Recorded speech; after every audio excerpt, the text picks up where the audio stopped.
Hi guys, welcome back to my channel. My name is Annoguma. In today's video, I'm going to be helping you make an informed decision on whether or not you want to study in the Philippines.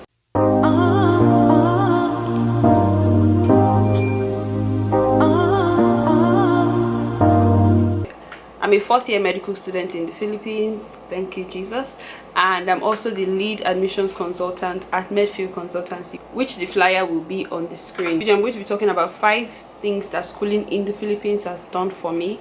I would also do a next video after this one, still on this same spot with this same outfit, a video on the disadvantages of schooling in the Philippines. So if you want to know more, you should definitely keep watching. The first thing that schooling abroad has done for me is helping me become independent, experiencing life on my own. And I think I have done this in a video before, but I didn't talk about it as much. I live alone in the Philippines, and even if I lived with someone, because I have lived with people before, and living with people, being alone, all the same, is still far away from home. So it will be best if you make good use of the resources handed to you by your parents, and that's something that living in the Philippines has done for me. It has helped me to be independent, financially prudent, wise, like to make decisions on my own without necessarily having to always fall back to my parents or fall back to family.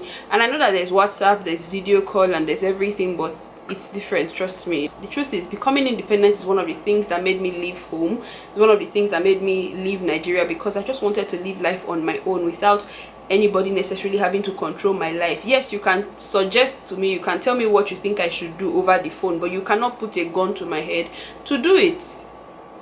Number 2 is having international perspective, or a global perspective towards life, towards people, towards culture. So in things about, like, when I interact with people, I am not interacting with them based off of this is the way Nigerians do things. I am interacting with people based off of this is how this country does this is how this other country does that. Because schooling in the Philippines, I have classmates that are Indians, Nepali, I have someone from Madagascar, I have Congolese. So there's different kinds of cultures, different kinds of people, and it has helped me to be able to pick 1 or 2 things from them, even if it is informal conversations, and even education wise. So it's not just about the cultures that I have heard about, it is now seeing it. So it has helped me to, it has shaped my mindset about the world at large. So I have been able to meet people, talk about their culture. Sometimes some people would even go as far as showing you YouTube videos about how their tribe does weddings. You know,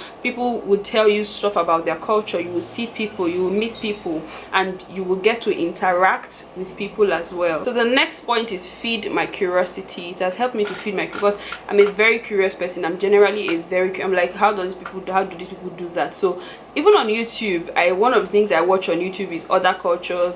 I've watched Gambian house tour, I have watched Indian weddings, I have watched different kind of cultures, I have watched North Korea. I'm very curious, so I love to watch things. But now, far from watching things, you get to see people tell you about it. So it's not just about the general perspective on YouTube. That's another thing. So I have had classmates, Filipinos, Indian, Nepali, ask me, what do you guys eat? Is your culture food here? How do you guys prepare it? I've also had to ask them as well, and sometimes they show me videos. Sometimes they're like, oh, we should do a hangout, I'll cook, you just come and eat, come and taste Indian meal, come and taste Filipino meal, some things like that. But I'm not the kind of person that likes to visit people like that, so I've been quite restrained in that area.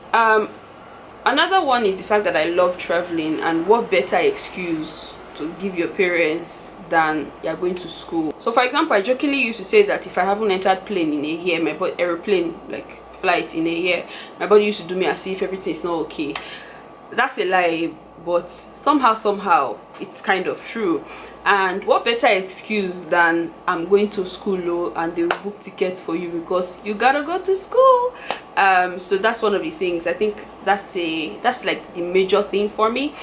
So the fact that I love traveling has helped me, because this schooling abroad or schooling in the Philippines has helped me because it's affordable. So I'm not putting my parents through the hoops of maybe sending me to Canada or to UK, where with the dollar rates that is currently on the rise, as of yesterday, I heard the dollar is now 814 naira to $1. So with the dollar rate that is currently on the rise, schooling in the Philippines is still cheap, because one of the things about schooling in the Philippines is when you calculate dollar and Philippines pesos and what you spend in naira, it's quite approximately the same as opposed to sending your child to UK or you going to the UK or Canada. And I get that you can work in those places, but one of the things I would also like you to look at, because again, I'm an admissions consultant, so one of the things I would also like you to look at, apart from the fact that you can work there, is how much you're earning.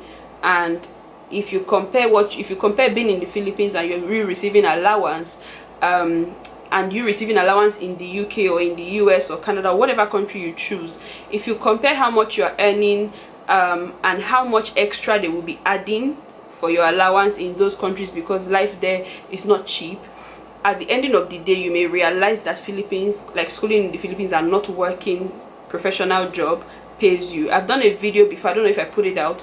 I've done a video on the kinds of jobs you can do as a foreigner in the Philippines. I will just put it here if I have put out that video. So number 5, which in fact I've lost count what number I am, but the next point is more career opportunities.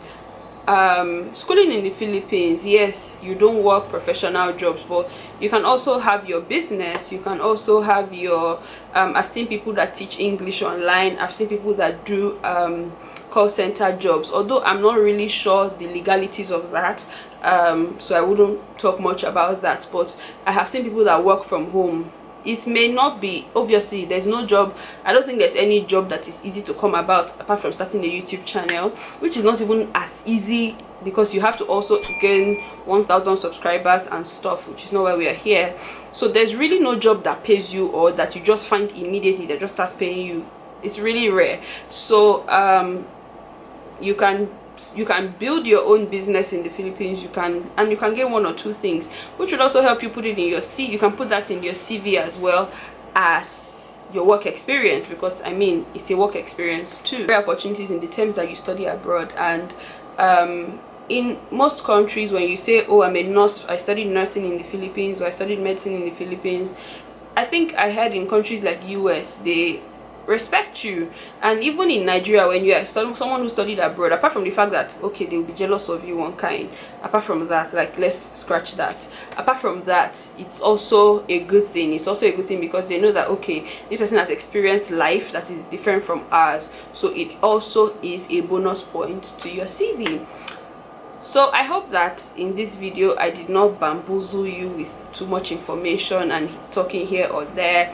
I really just wanted to put out this video because it's been on my mind. So this video is a product of intentionality, because right now the time is 12:22 a.m. and I decided I must put out a video this month, at least 4 videos. So let's see how that goes.